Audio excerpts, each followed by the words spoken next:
ఏయ్,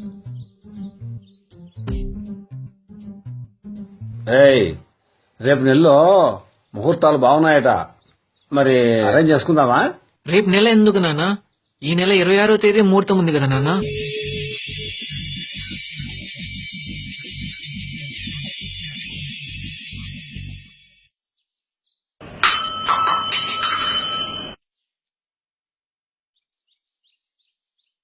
అయ్యో మావయ్య, మీకెందుకు, నేను చేస్తాను కదా. పర్లేదమ్మా, నువ్వు వెళ్ళి స్నానం చేసిరా, వెళ్ళు. అలాగే మావయ్య.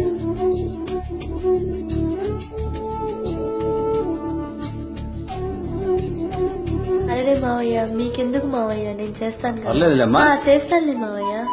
ఇలాంటి లక్షణమైన బాధ దొరికింది మావాడికి.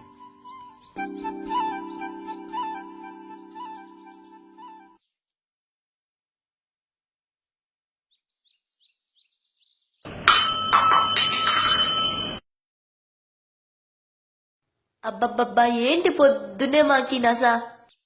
అబ్బబ్బబ్బా, ఏంటి మావయ్య పొద్దున్నే ఈ గోల? మీ గోలకు ఆయన నిద్రలేచారో ఏమో.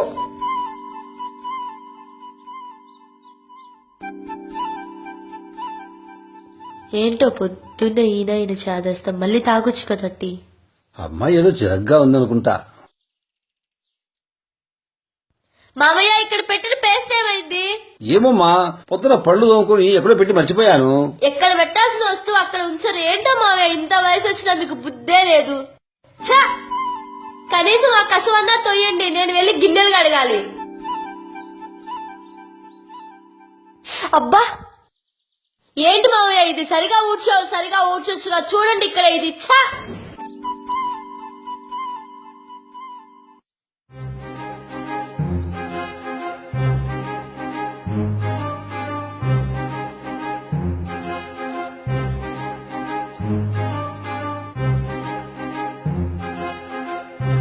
అబ్బబ్బబ్బా, ఏంటి మావయ్య ఇది? ఇప్పుడా ముక్కలకు నీళ్లు పోసేది? సాయంత్రం పోయొచ్చుగా. ఇదంతా గలీజ్ అయితే మళ్ళీ ఎవడు ఉరుస్తారు చెప్పండి? చెప్పిన పని తప్ప ఇంకా అన్ని చేస్తారు మావయ్య మీరు.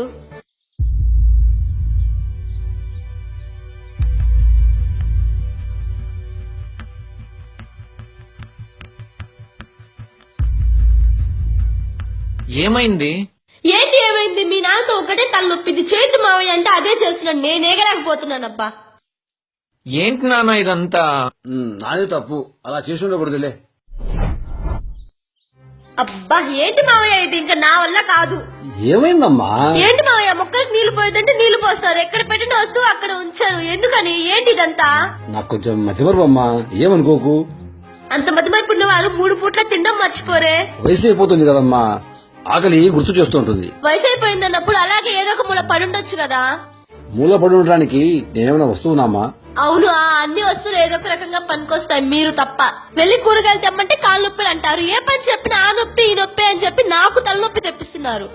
ఏంటమ్మా, నేను నీకు తలనొప్పి తెప్పిస్తున్నానా? అవును, ఇప్పుడు మీ వల్ల నా తల గోడకు కొట్టుకోవాలనిపిస్తుంది. ఏంటి ఇద్దరు? అసలు ఏం జరుగుతుంది ఇక్కడ? చూడండి మీ నాన్న ఎలా సతాయిస్తున్నాడు. ఏంటి నాన్న, ఏం జరిగింది? చేయొద్దన్న పనే చేస్తున్నాడండి. నానా, నేను జాబ్ వర్క్ చూసుకోమంటారా, మీ ఇద్దరు గొడవలు చూసుకోమంటారా? చెప్పండి మీ నాన్నకి. ముందు నువ్వు లోపలికి.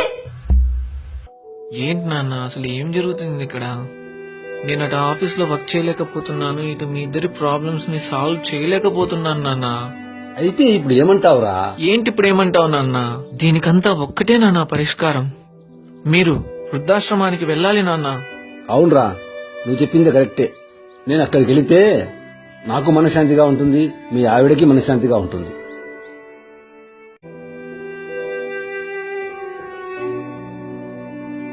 నానా, నేను డబ్బులు కట్టేశానులే, నువ్వు కట్టొద్దు. పర్లేదు కదా. వెళ్తా నాన్న. వెళ్తాను కాదు బాబు, వెళ్ళొస్తాను అనాలి. మీరు విశ్వనాథం గారు కదా? నా పేరు విశ్వనాథం. నేను మీకెలా తెలుసు? పదండి, అలా కూర్చొని మాట్లాడుకుందాం. మీకు గుర్తుందో లేదో, చాలా ఏళ్ల క్రితము ఒక చిన్న పిల్లాడిని అనాథాశ్రమంలో దత్తకు తీసుకున్నారు. ఆ అబ్బాయి ఇప్పుడు ఎలా ఉన్నాడు? ఇప్పుడు నన్ను ఇక్కడ వదిలిపెట్టి వెళ్ళిపోయాడే, ఆ అబ్బాయే వాడు. వాణ్ణి ఎక్కడి నుంచి నేను తీసుకొచ్చానో అక్కడే నన్ను వాడు వదిలేశాడు. దయచేసి కళ్ళు పెద్దవి చేసుకోకండి, మనసుని పెద్దది చేసుకోండి. అప్పుడే బంధాలు కనిపిస్తాయి. ఇది ఓ నాన్న కథ.